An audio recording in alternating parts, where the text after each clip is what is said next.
Good Lord, can you believe I'm this late? I got stuck in a rabbit hole.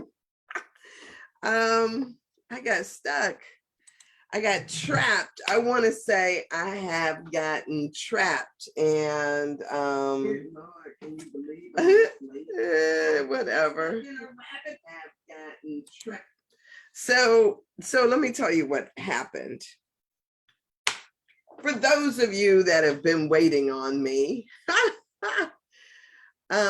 this morning, instead of working on my writing in my book, this morning I started researching something that I heard yesterday. It was, right down my rabbit hole, right down how somebody dangles something in front of you that you just cannot resist. Well, yesterday, I heard this program on the radio station where I do my show, because I play it in the car. I don't listen to stuff like that in the house. In the house, I listen to house music, believe it or not. And for those of you who know what house music is, it's got this syncopated beat that goes in the background. And so I listen to that. And what it does for me is that it causes me to just spontaneously get up and start dancing.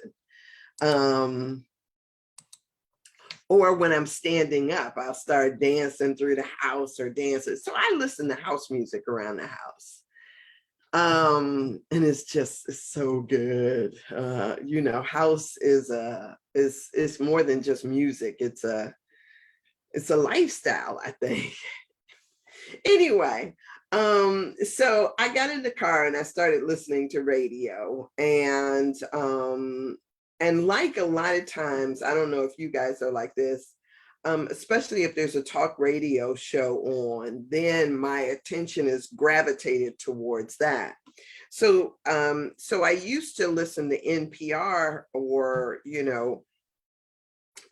National Public Radio, Idea Stream, all of that stuff. And I do still listen to them. But what I know is that I get exposed to a lot more, a lot of things that I don't necessarily want to hear about. So whether it is politics or who killed who or what's wrong in the world, I'm not necessarily interested as such about those things. Those things are going to happen. Good morning, Desmond. How are you today? So I was listening to WOVU 95.9. That's the station that I come on. I was listening to that in the car, and there was a Dr.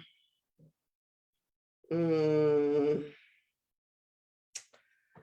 gosh, I can't call her name. Anyway, she was on this show, and apparently they had her on another show, and she was so good that they had her back for this other show. Probably Boris Shade or something like that. Dr. Boris Shade, I think they were saying. So I'll probably, anyway, I listened to her, and she started talking about this DNA discovery where there was a scholarly report that said that the DNA strands of sub-Saharan Africans were compared to that with the rest of the world, and some of the things that they found in that DNA sampling. And, they made it sound like they had done this around the world and then wanted to compare this. And so, I'm like, beyond epigenetics, I went down that rabbit hole. And so this morning, when I was sitting there on my laptop, supposed to be working on my book, of course, I typed in some of the YouTube stuff that she mentioned, like hidden DNA secrets or something like that. I typed that in. And then once I got to that, that led me to another article, which led to another article, which led to another article. And then I had to, email Dr. Brown. And the next thing I know, I look up and it's 7:45. And I'm thinking, oh, snap, I gotta, I gotta try to, fix this so that I could come in here and do this. And so it's funny because one of the things that I know about whatever it is if it's human nature or if I know about all of us. If you watched Bugs Bunny when you were growing up or something of the sort, you know that there is always something that somebody can put in front of your face that pulls you out of your normal spot. So for a rabbit, or for supposedly Bugs Bunny, it was a carrot. And so it's to hold the carrot just out of reach so that their attention is focused on, how do I get that carrot? And so I used to always say that was true about just about anybody. We get absorbed in whatever it is that attracts us. And once somebody realizes what your carrot is, then they'll continuously dangle that carrot to get you to chase that particular object. Some people that carrot goes on their finger. Some people that carrot is actually a carrot or a title or, some position or person or something like that. All of us have something that just, you could put it out there and they just go running down that rabbit hole without even realizing that they're going down a rabbit hole. Is recovery a possibility for you? So, some people want to put it in the addiction category or what it is that you're caught up in. It may not be rise to the level of an addiction, but it does rise to the level of a total distraction. And so that is what juicy stuff like that is like for me. And so I went down that doggone thing. I started watching this video and looking at this article and trying to pull up this kind of research. I was gone. And so now I'm here now. And my goodness. So I've already had an adventure this morning. So I greet you on this fabulous Wednesday, fabulous hump day. I hope that your night was amazing, that I know Desmond is about to go to sleep, but that, whatever that may mean, that the moments before you got here have just been blissful and beautiful. And so while you're here, I will attempt to bring the same beauty and bliss to this moment, whatever that may mean. And I don't know, for some of you, I might be a rabbit hole. I don't know, but it just depends on you and what gets you going. So today I did not get a chance to write out my cheat sheet on the rest of this book, but I'm promising you that we are going to do a review. And as I am like in this space, it is, so all of this is so good. So, hey, happy Wednesday. Happy Wednesday. I keep saying that I want to finish up this book. So that is my intent. And I am, I don't know how this happens to me. But it is a beautiful, beautiful thing. I want to know what your carrot is, though. If you go chasing after something, if there is something that distracts you, like that can just totally cause you to stop in your tracks, pivot you, and pull you off course, what would that be? And is it something that for you is it like a mind thing? Is it like intellectual?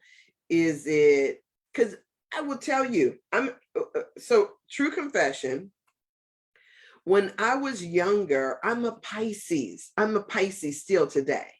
So, but when I was younger, I would spend like literally hours absorbed in a daydream that I don't know, it was like going off into the twilight zone. And it would be so like, if you can imagine something that would be so juicy and good that it caused you to lay down in this big comfortable bed and to pull a big comfortable comforter over you and just lay there, and you're not asleep but you're rather imagining. I could literally spend hours in a good daydream.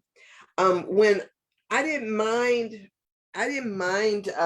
so much the chores that I had to do, as long as I could do them in silence. Like I could wash dishes for hours, but don't, stay out of the kitchen while I'm doing it. I want to be in there so I could get lost in that world of imagination.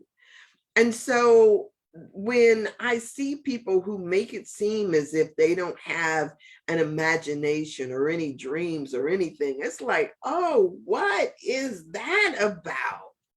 I don't do it as much now. As a matter of fact, I can't remember the last time I've just had a good just get lost in my own head session. um I don't do it. And what I find is that I use that as my barometer on how my life is, how I perceive my life to be. Because when my life is not going well, I can get lost in that dream state. But when I'm living, like in the present and I'm okay with the present, then I don't need to dream as much. But oh my God, it is a most juicy escape. So I just wonder what that is for other people. And if there is a space within you that you can go to. And I think it's one of the reasons why if I am paying attention, I'm paying attention to the things that I do, what I say, what I think about, what occupies my time and why. I pay attention to all of those things. And that's part of being conscious, right? It's part of this consciousness about myself. That's better. Ooh, there's still something that seems like it's, like I said, it could be a spot on my own eye instead of a spot on my glasses. All right, so so we can find that this same kind of barometer is true in our relationships, right? In your relationships, where are you? Are you happy with where you are, with the stimulation that you receive, with the and how present are you? Because I find that the escape is my way of knowing that I'm not happy in my current situation. So if you use those things as a barometer to become self-aware of what it is that you do, you may not, I don't know what other people do. Pisces are dreamers, right? I'm not exactly sure of what floats the boat of an Aquarius, or if Leos escape into something. Yeah, Sandra, you're a Pisces though too, aren't you? Yeah, the same. You miss dreaming. Yeah, yes, the dream is so juicy and warm and good and just, oh my gosh. But you know, the funny thing is that, you know, when things happen and sometimes they happen and is better than you could have imagined. Um, let me so I was you're an Aquarius. Okay. So okay, maybe this is but Aquarius is our feminine water signs too. So I don't know. But if you can imagine that, so here's what I'll I tell on myself. But it's all good. I was writing the other day in my book, and I was saying that I used to tell people that your Mr. Right doesn't just come and knock on your door, right? I can remember I wrote that just the other day in my book, that I used to say that. But what I know is that it is altogether possible that Mr. Right will come knock on your door. I used to say this to my girlfriend because it's like I would say, girl, you got to get out, go out. You know, nobody's going to just come knock on your door and say, hey, you know, she's telling me about how she hadn't been on a date in I don't know how many years, you know. Some people have these long spans of time where they haven't been out on a date. 5 years or 7 years or something like that. They hadn't been out on an actual date. And so I was like, girl, I said, you know, I would say to her, I said, why don't you get out of the house? Go meet some people, be in space and proximity to people so that you can meet, you know, you can meet somebody. And it's not, this is me, okay, this is me talking. I can say that it's not that difficult, right? However, if you are judgmental about stuff, it can seem really difficult. If you're judgmental about yourself, it can be very difficult. So if you know, if I said to her, you know, just find something to do. Anyway, I used to say that. But then all of a sudden, people started knocking on my door, or kind of technically, right? You find out that you can truly be a magnet for people to just come and actually knock on your door. Now, the thing about the knocking on the door is that when people come to your door, it's not always like a convenient thing to respond to. Say, for instance, I can't tell you how many people I have met from knocking on the door, and you open the door and it's like, hello, hey, let me come out and sit and talk to you, right? It can happen like that. I met this woman who, one of the events, it was a local event here, Black woman, and she was living on the near west side. I want to think of what her name is, but Black woman, visibly dark-skinned Black woman. She said that she opened up the door one time, and she said she locked eyes with the white guy that was standing on the other side of the door. And literally, I don't know what he came to sell her, or if he was an insurance man or what it was, but she was standing there with him, her husband, saying that they both knew when they laid eyes on one another that they would be together for the rest of their lives. And they still stay on the near west side.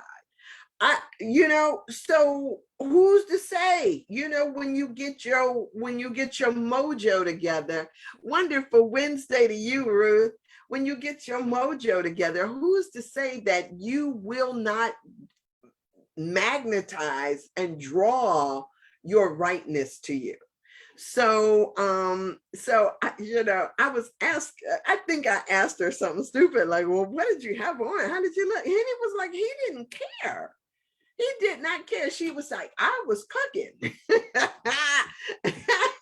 And so, I love a sister who can be in the house. This is my narrative. Who could be in the house and somebody knock on the door and say, I got some soup on the stove. You want some? Or, I'm just making some jollof rice.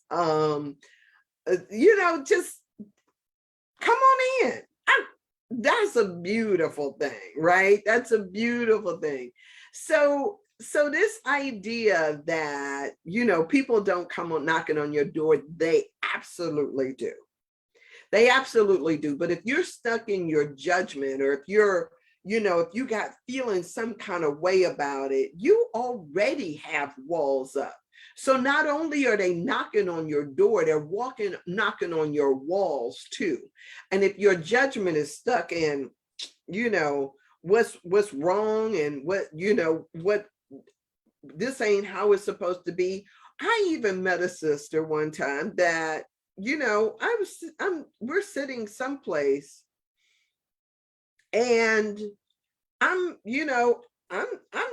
me everywhere I go. Brother comes up and she will not talk to him, because she was like, I only talk to people who I'm introduced to by somebody that can vouch for their character. I was like, don't you have spidey senses that can tell you that this brother right here is okay to talk to?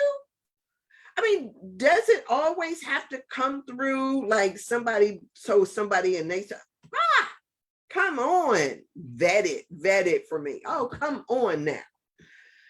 So literally, just if we just tear down the walls that we have erected ourselves and begin to trust that not only are we born with five senses that have us, whether what we can see, touch, taste, smell, hear, did I say that right?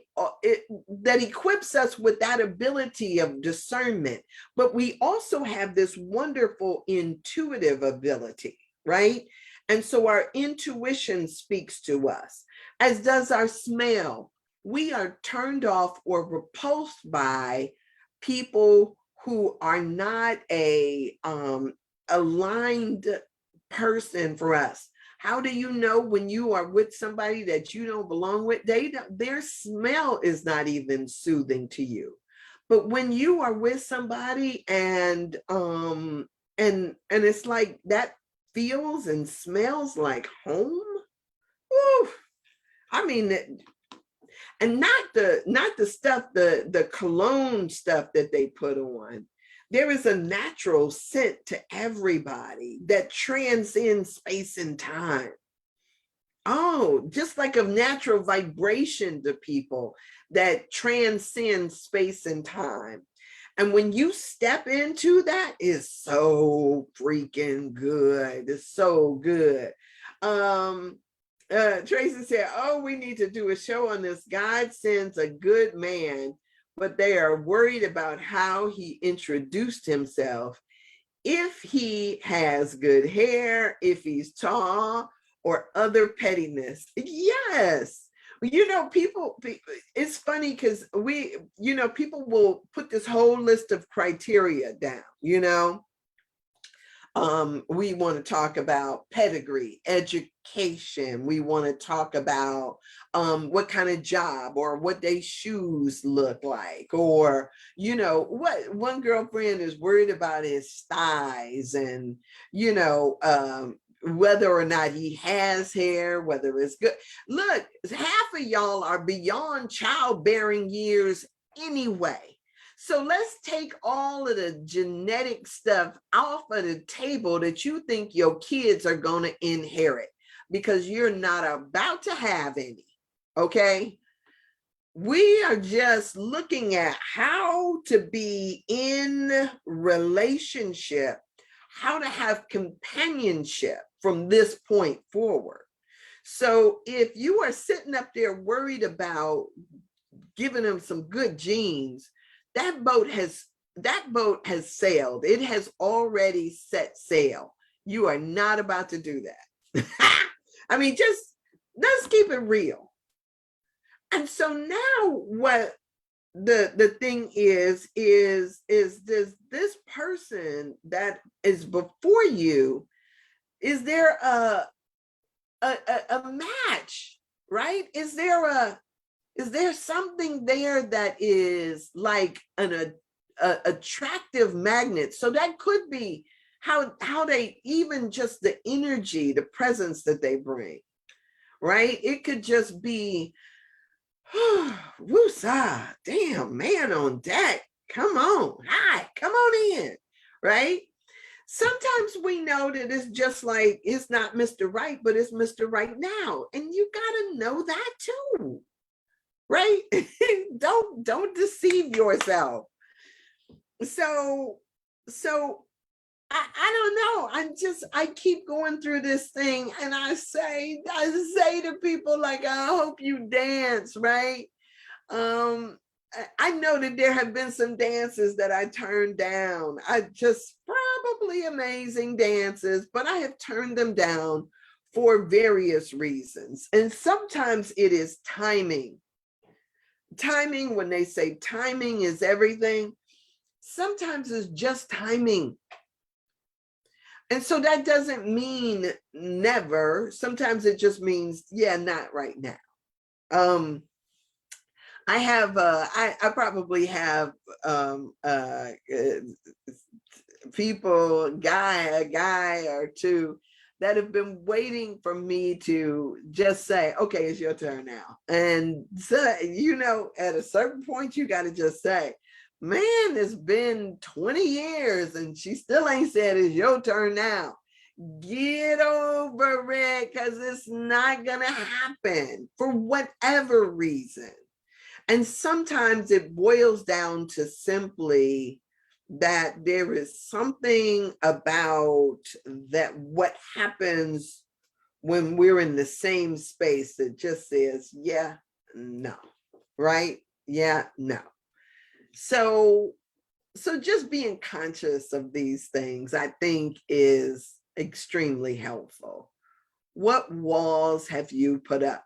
Because sometimes, you know, if you done, you know, plastered over your door, put bricks where the door might have been before, know that it might preclude somebody knocking on your door.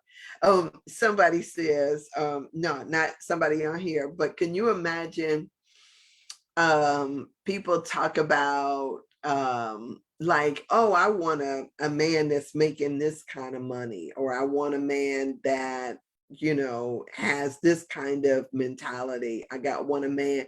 And so we've got all of these things that we think that we want. That can knock on your door too. Something happened to me a few weeks back where you know, they're every single day, I don't know about you, but every single day I get these calls that come in. Are you willing to sell your property? Are you willing to sell your property? Are you willing to sell? You know, and it's like, damn, stop calling me. No, like, you know.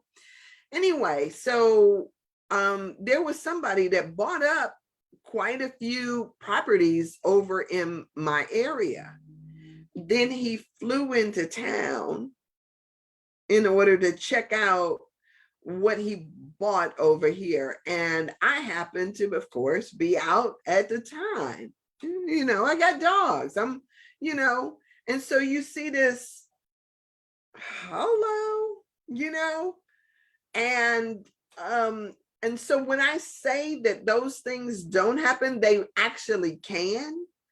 And then when you see someone and you're attracted to them and they're attracted to you, not based on because I see you done just bought up all of these houses, right? Not because of that, but it just like sometimes it's just like, oh, that's a juice, and you just whoo. And so sometimes those can be the you think that you can't meet somebody walking down the street, you still can't. You think that you can't meet somebody knocking at your door, you still can. You, if you put up the blocks and the barriers by your own saying no, this can't happen. So if the universe responds to your energy and your energy is already saying no, then what you're going to say, even if it does knock at your door, is no, right? Not, I got a pot of greens in here, you hungry? And what do guys always say? I can eat. Whether they just got up from the table or not, they still say, I can eat. It's rare that I meet a guy that just says, no, I'm full already. I don't know. I don't ever have a pot of greens cooking on my stove. Although I got all these greens out in my yard. I need to cook some greens, right?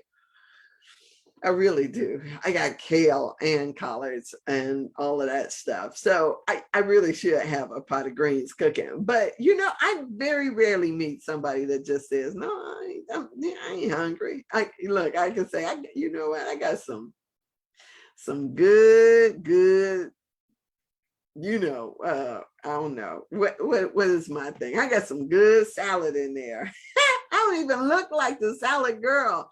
But since I'm vegetarian, pescatarian, it's more likely that I got salad than a pot of greens. But, you know, there's somebody for everybody. And somebody will be so happy with the you that is you. When they're your right, if you say, oh, I got some sunflower seeds or some sunflower kernels, whatever they call them, they'll be like, oh, I love that. You know, I got some avocado toast. You want some? Oh, grits. Yeah. I ain't had no grits this good in a long time. So, Tracy says, no man says no to homemade greens and some macaroni and cheese. You can get a husband if you can have a sweet potato pie.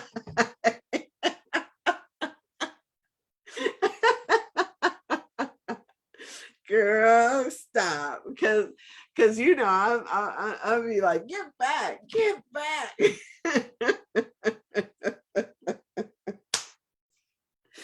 Oh my gosh, and what part of me needs to deal with the epigenetics of that? Yes.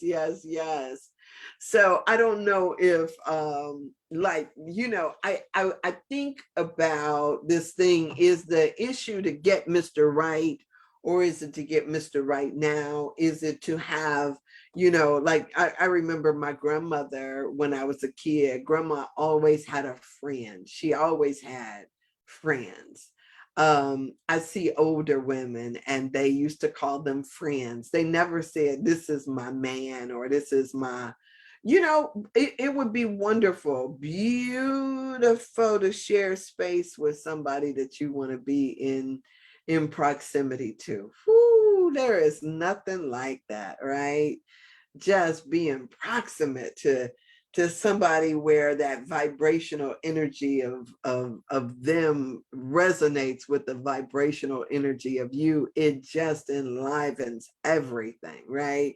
So yeah, put on some greens and some macaroni and cheese if that's what you want to do, and go there, right? Because it's not that you can't do it, it's that you don't do it, right? So some of you might stand in resistance to that, you know, like I'm gonna get takeout or whatever. They can get takeout on their own. But it's a beautiful thing when you actually put forth some effort to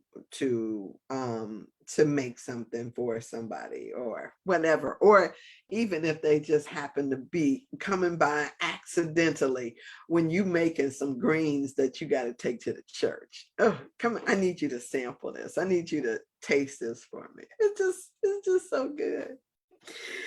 Anyway, I'm the same way though. You know, when I talk about my masculine tendencies, offer me some greens, darn it. You know, I like a guy that can cook. I do. Anyway, and then that Desmond is ridiculous with his cooking. He take all these pictures and put it up on the Facebook because he is like, when you talk about, he looked like he's feeding the army. So yeah, there's people who make enough so that when somebody does stop by, they actually have something to share. I'd be like, yeah, right. So let me listen to my own darn advice and put on a pot of greens. Anyway. So when you have resistance to certain ideas, certain things, be curious about it. Ask yourself, where does this come from, right? If it's the resistance to hooking up, if it's the resistance to finding your right partner. Hey, wonderful Wednesday to you, Everett. Good morning. How are you, sir? When you have resistance, it's wonderful to ask yourself, where is this coming from? What is this about?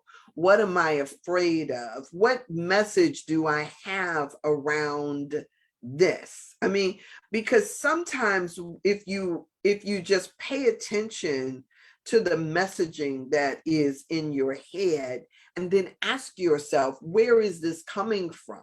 Right? What part of me is saying that the very thing that I crave? Because sometimes we actually crave the intimacy of a partner, but when you are rejecting it, asking yourself, on what basis? Why are you rejecting it? Right? And sometimes it could be that it's not right for you. But sometimes even when it's right for you, we run, right? And being aware and conscious of that. Because I have done that. And that's one of the reasons why I found this work in this book so fascinating. And the book I'm talking about, if you haven't been watching me, is It Didn't Start With You by Mark Wolin. And in here, when I went through my based on not totally based on DNA, I already knew who my grandparents were even before the DNA test. But then to look at their life and to see what might make one run from what is before them, right? Mr. Right knocks on the door, and then you just looking at him like, what might make me say, dude, this is not safe for me. This is not going to turn out well for me. What makes you say that? Is it that there is not a match there? Are you, what's behind it? So being able to see what is behind it. I heard that, my first mistake was I wanted too much time. And so I heard that. And then the other song was that Patti LaBelle and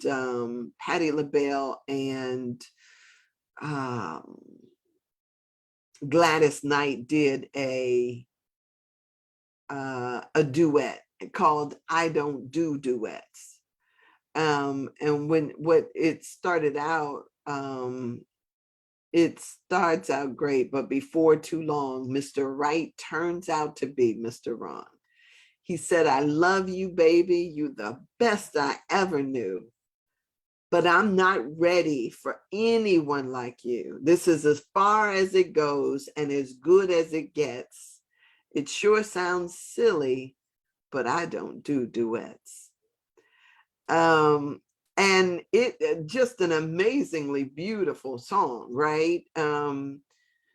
About why we block the very thing that comes our way. And sometimes it's not based on experiences that we have had ourselves, but something that resides in our energy field that until we address and deal with it will always keep rearing its ugly head. And so the work for me to do is say, look, Grandma, I get that this didn't work out well for you. But, you know, that's not going to be my experience. So if you've got something that, you know, a lot of us have things that are in our experience, in our energy, in our, you know, the vibrational field, and you feel it when it comes up, just like he says here yesterday, when he says that you recognize the familiar thoughts, the images, and the sensations. Like you can feel it in your back, that it starts to if it, I don't know what yours feels like, but mine's can be like this prickly sensation that's like getting nervous about it and everything. And it's saying, whoa, girl, beware, beware, beware. Right? When don't go over the deep end. Oh my gosh. When I was younger though, I would tell you, I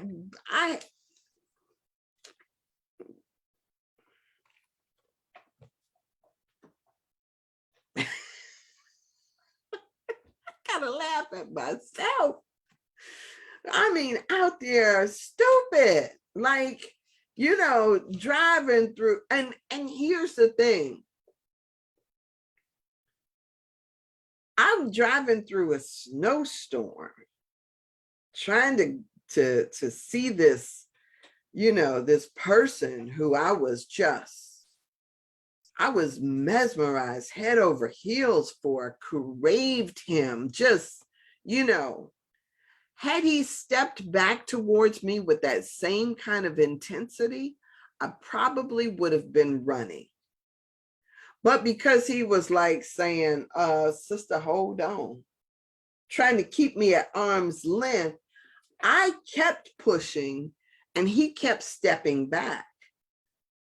So I could sit there and say, oh, there have been moments in time when I have been, you know, where I have been, and you know, I get when the kids had told me, I'm telling all my stuff today, right? I'm telling all my stuff today.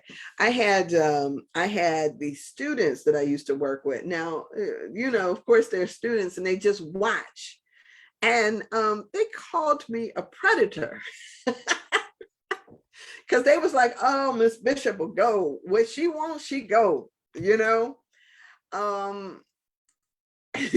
So they had called me this predatory person, but you know, so there is this instinctive thing about that. But let them step back towards me and all that prickly stuff starts coming up, like, ooh, this could be, you know, this could be.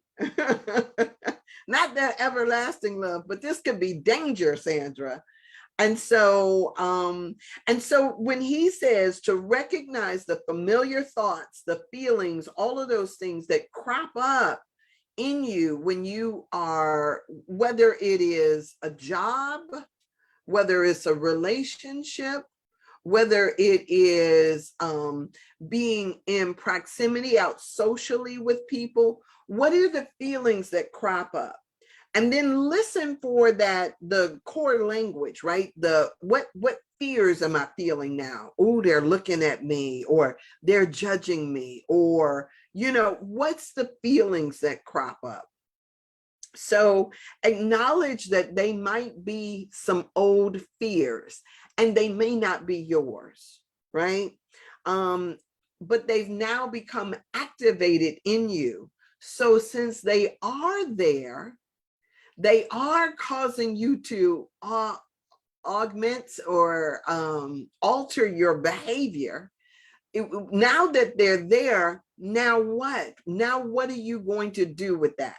And so he says, you take an action to unhinge from these feelings. So if mine is I get these prickly feelings and all of this stuff going on in my energy field, and I see this before me, I'm gonna be like, I may not say it out loud, but grandma, stop, get back. Like, let me handle this, right?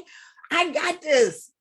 Like, just trust me, because I have been in enough, like, so if it is a relationship, or if it's a job, or if it's social settings, or if it's around your family, what's your triggers, right? Then noticing them when it comes up, then trying to figure out, okay, now that it's here, what do I want to do with it? Do I want to give in to this fear and run away with my tail between my legs? Or do I want to start to say, hey, look, I understand why this fear is here. I understand that it's not mine, it's my grandmother's. I understand that I have been through enough in my 50 some odd years that whatever comes before me, I can handle it, right? Look, grandma, haven't you seen me in this relationship? Haven't you seen me here? Haven't you seen? I am a survivor. Would you calm down, right? Because her getting all worked up, it feels like you got like I will say, like, back until eternity, all these women on my back saying, oh, Sandra, watch it. Don't get caught up. Don't get thrown off. You got work to do. And I'm sitting up there saying, look, I also got other stuff that I'm aware of that I need to work with. So calm down. Let me do this. And so, and I love it that they're there. I love it that they're concerned. I love it that, that they pull my coattail. But you know what? I got to keep pushing forward. Keep on moving. Don't stop. Yeah. Right. I got to keep going. I got to keep pressing. And I think that for so many of us, what we do is we get under the cover and go back into the dream, because the dream seems so much safer. I mean, that the dreaming and the stuff is that's like, but yeah, would you trade that for something that's actual? The stuff that goes on in your mind, are you trading that for something that's actual? I will tell you one of the things that I noticed, and I know I'm rattling and I'm almost at the end of my time, but one of the things that I noticed is that a lot of times we have been trained to liking secondary experiences. Let me see if I can explain that. It's easier to watch football than it is to go play football, right? I know some of you are saying, I can't play football anymore. I mean, my bones and my muscles and this and that, I can't get out there anymore. But I can sit on the sidelines and I can be just as excited and just as into the game as if I were on the field. It's easier to read a romance novel than to actually allow romance into your life. It's easier to look at other people do the things that you desire to do than to actually step out and do it. As a matter of fact, there is this, we watch a movie on TV and we see people being daring and being brave, but we don't do it in our own lives. As a matter of fact, we sit up and we watch concerts now where we watch different stuff, and instead of actually enjoying the actual event, we do it like this, and we look at our phones instead of looking at what's happening on the stage. There are all these things where we are now having these what kind of experiences is that we have? This, I want to call it secondary, fictitious. We're so consumed with looking at the screens that we miss what's present before us. And we see it happening with our kids. And, there's this thing of like, wake up, look around you. There are people to interact with, real people. I mean, people that you can touch and hug and smell and experience. It's a good and amazing thing. Let it like get all over you. Let it yourself experience that, right? The feel of it, the texture of it, the smell of it. I mean, and sometimes, don't get me wrong, sometimes the smell is abrasive or it's a warning sign that something is not right. Even that helps you to be more comfortable with your abilities in real life, right? Because these noses, follow your nose. These noses are amazing because they can tell us to go forward or back up. Something is, or warn us before we get there, right? Our eyes, if your eyes deceive you, then your nose certainly won't. You don't go up and taste everybody. Although I have, when I was in college, I had a couple of guys just come up and lick me. It's like, what is wrong with you? What is that? It's just, ooh, how is that sexy? But they do it sometimes. I mean, just, I'm just saying that, and it doesn't get you anywhere. Just because you come up and lick me and think that, oh, I'm acceptable because I taste right. That don't mean I accept you because you licked me. So just live. Rick James. What, did Rick James lick somebody, or am I missing the song? Live, right? Just and while you have life, that means that you experience this stuff called life. That means engage in it. Yeah. So you said Rick James. I mean, I'm breaking out. Busting out. So I don't know. Did Rick James used to lick people? Is that what that was? I don't know, but I'm just saying that a lot of times we he licked a woman in the front, grabbed their hands and licked their hands up. Oh, up their arm. Okay, then maybe that was why. Oh my gosh. Oh, I think I had that happen, if I can recall correctly. I had it happen the first time when I was in junior high school.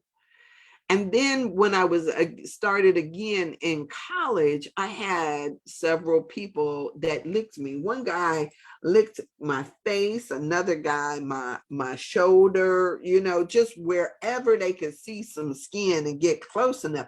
And when you don't see it coming too, it's like, oh, what is that? Ooh, but but live. That's all I'm trying to say, is live. Because what I do know is these skin suits that we have, they are washable. You can wash that stuff off, right? You may get out there and it may be a little whatever. You can wash off. You are resilient. And so, yes. So, he says here, that the actions that we take are important. He says, you might start by telling yourself, these are not my feelings. I have merely inherited them from my family. Sometimes just acknowledging that is enough. Sometimes just acknowledging all the women that are in your family line and how they are now, pulling on you and telling you to beware, girl, be scared, don't go back down that. It sometimes, is just enough to say, oh, y'all, just trust me, right? Don't leave me. Don't leave me, because they can't. But trust that I can handle this. And I want to take you with me. Sometimes it's good to acknowledge what you've missed out on. Sometimes when you've just given in to those fears, I missed out on, I I don't know. I could have said, oh, I missed out on so much, right? But then the flip side of that is that maybe that wasn't your path anyway. Because if it was, then you would have taken it. I know that seems like, yeah. So maybe it wasn't my path to be wifed. At least not then. Maybe that wasn't my path. I have no any kind of feelings about that whatsoever. Maybe it wasn't my path to be anybody's mother, because I did not have that as a desire for me. Maybe it wasn't my path to do so many things just like yours. The things that you didn't do. One of the terrible things is to live a life of regret. If it is something that you are not doing and you feel that you will regret not having done it, full stop. Go do what it is that you desire to do. Now, surely for some of you, it might be too late for you to actually birth a child. It is not too late for you to do foster care, or it's not too late for you to have the impact on somebody else's children. That wasn't my desire.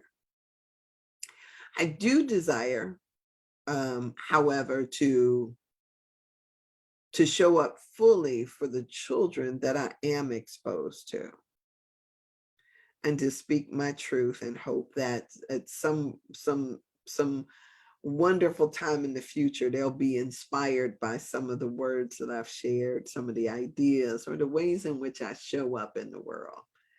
Way I move my hips, or the way that I love my body, or the way that I shared my thoughts and my ideas. Let that be an inspiration.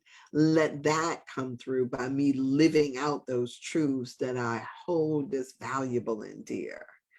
So, what is it? What is it for you that, that is important, that you want to communicate, to share, to, to do? I mean, and then do that. Even in the most subtle ways, it still comes through. So yeah, be about that business. Be about that business. All right, y'all. I think that I am going to get off of here. But yeah, we've got some of you will never admit that you have fears or hesitations. Some of you won't. That's not your thing. But you don't have to admit it outwardly to admit it to yourself. You don't have to share it with anybody. But once you become self-aware that you got things that have been holding you back, once you've identified where it comes from, that is present, then you can do something about it. You can begin to make new choices. And that's what this is all about. the choices that we make. All right. So recognize the familiar thoughts, images and sensations inside of you. Acknowledge that those old fears have been activated when they are, right? Dun, dun, dun, dun. Acknowledge when they are, and then take actions to put them in their place, to unhinge, or to speak to that, hey, I got you, whatever that may mean to you. Sometimes you can say, these are not my feelings. They didn't start with me, but they are mine to deal with. I've inherited these fears. And so I need to move through it, knowing that my moving through it is the way that I heal it for all of them, for all my grandmamas and my mama and my grandmas and great grandmas and great great grandmas and all of them, all the way back. I got this. I got it. All right, y'all. So with that, I thank you for being here. I send peace and blessings, love and joy, the highest understanding. This is hump day. This is hump day for many of us, and got to get over the hump. It's our pleasure to get over the hump. Oh, that's the pleasure of mine to be me. And I hope the pleasure of yours to be you. All right. So I will be back in this tomorrow, this juicy good stuff. And hopefully, I'm not going to say no more rabbit holes, but I'll think of a better time to go down my rabbit holes than at 7:00 in the morning. So have an amazing day. Yay. And I'll see you tomorrow, God willing. Lord willing. I'll see you tomorrow. All right. Be blessed. And hugs and blessings and all that good stuff to you.